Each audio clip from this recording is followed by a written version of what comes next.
Welcome back. In our last video we talked about lyric poetry in the Archaic Age. Today I want to talk to you about political reforms that were happening in the cities of Sparta and Athens during the same period. First, let's talk about Sparta. Sparta is here in the southern Peloponnesus in Greece, in a region called Laconia.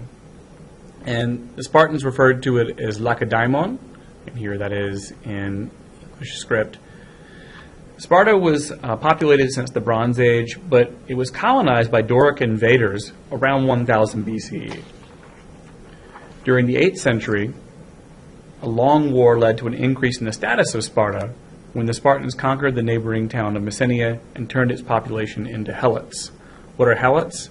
We'll talk more about that in just a minute.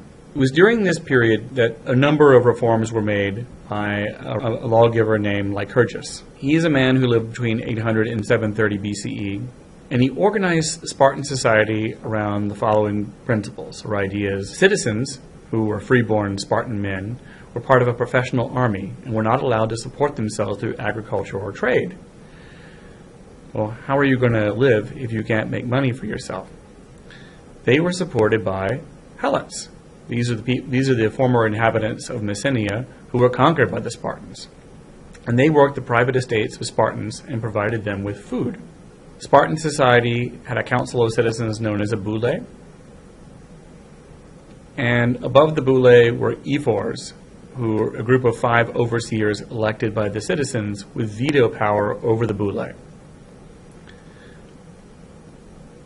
In a strange twist, the Spartan government also had a diarchy. That is, whereas a monarchy has one ruler ruling a society, the Spartans had 2 kings who came to power through hereditary succession. There was also a gerousia, or a council of elders. Young people were educated in the ways of Spartan society through an institution called the agoge. Every Spartan citizen, except the children of the 2 kings, were part of this public system of education which stressed strong military values. Tyrtaeus himself was a product of such an education. Finally, every Spartan citizen ate at public messes. In other words, there was a dining hall, almost like one you might find at a college, where people ate at the same place at the same time. What was the product of this? What the Spartans called eunomia, or good order, as opposed to the isonomia of Athens that we'll discuss later. Eunomia means good order, and this doesn't mean that everyone's equal. It means that things work well or properly. Spartans referred to themselves as homoi, or peers. Instead of being concerned that all Spartan citizens were equals, the Spartans were wholly given over to the common interests such as military training and keeping the Helots in line. Now let's turn our attention to Athens. Remember the hoplite warfare we discussed earlier, where soldiers would line up in ranks of 8 to 10 men and mow down their enemies in a formation that was sort of like a human tank? The way this worked was that instead of having a smallish number of aristocrats riding around on horses, you had a greater number of soldiers who were fighting in heavy infantry roles. In order to get these men fighting, you had to allow people who could afford the armor to fight in the army. Well, the effect of this is that people wanted to be enfranchised. People wanted to have a greater say. And part of this is due to the way the phalanx formation works. Soldiers who were fighting in a phalanx formation locked their shields together so that your shield protected the man to your left up to the middle of his chest, and the person to the right of you had a shield that protected you all the way to the middle of your chest. You couldn't break ranks, you couldn't run. Every man was equal in the phalanx formation. If you were fighting together, aristocrat alongside common man, everyone was equally important. So why wouldn't that amount of say transfer back home once you got off the battlefield? Well, there are some answers to this. I told you that Solon made some reforms to the way that the Athenian citizens were doing things. He organized the classes of Athens in terms of property, but there were still some problems in the way that wealth was distributed. Rich people were buying up the farms of poorer citizens who then moved to the city, where they couldn't support themselves through legitimate means. These people became upset and wanted a piece of the pie for themselves. This leads to the era of tyrants. And I want to talk to you today about a family of people known as the Pisistratids. A man named Pisistratus, who was a relative of Solon, became a leader of a group of disenfranchised poor people, and in 650 they occupied the Acropolis, That's that building I showed you at the beginning of this presentation. He's almost immediately kicked out, but he comes back to the city again in 558, this time with the help of a very tall woman pretending to be Athena, who drove him through town on a chariot. He gets kicked out again, but in 546 he comes back and stays in power as a tyrant until he dies in 527. That's a long time. His sons, Hippias and Hipparchus, rule until Hippias is murdered in 514 and Hipparchus is expelled in 510. More about that in a minute. So this is the age of tyranny, and we should talk about what that means in the most Greek of senses. Tyranny, the word we have in English, is something we often associate with something negative, but tyrannos in Greek just means ruler or commander. So I would encourage you to define tyrant, in terms of our discussion, as someone who rules without constitutional authority. That is, someone who is the law and makes up the law, and in some ways is above the law. The Athenians had it with the tyrants and expelled them from the city in 510. What came after that? There was a period of disorder, but then democracy came. And what would that look like? Well, it didn't last as long as everyone seemed to think it did.